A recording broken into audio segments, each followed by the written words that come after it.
Sir என்னோட first love வந்து இறந்துட்டார் சார். லவ் பண்ண டைம்ல ஆக்சிடென்ட் ஆகி இறந்துட்டாரு.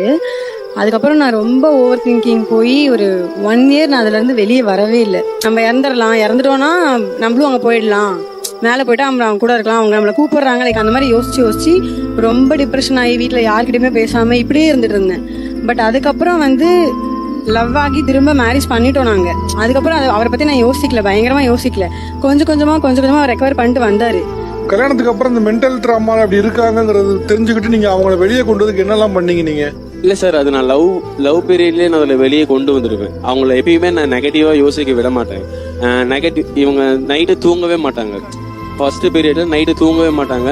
ஏதாவது போட்டு யோசிச்சுட்டே இருப்பாங்க. என்ன யோசிக்கிறாங்கன்னு அவங்களுக்கும் தெரியாது. ஆனா நைட்டு தூங்கவே மாட்டாங்க. ஓவர் திங்கிங் ரைட் தான் சார். அந்த திங்கிங் வந்துட்டு எல்லாருமே என்ன பண்றாங்கன்னா நெகட்டிவா யோசிக்க ஆரம்பிக்கிறாங்க. நான் அதை புரிஞ்சுக்கிட்டு என்ன பண்ண ஆரம்பிச்சேன்னா அவங்களுக்கு பாசிட்டிவான ஒரு விஷயத்தை கொடுப்போம்.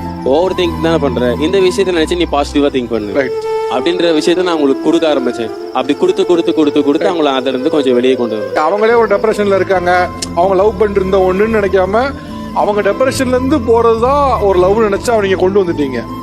குட். தேங்க்யூ. நீங்க நல்லவையா.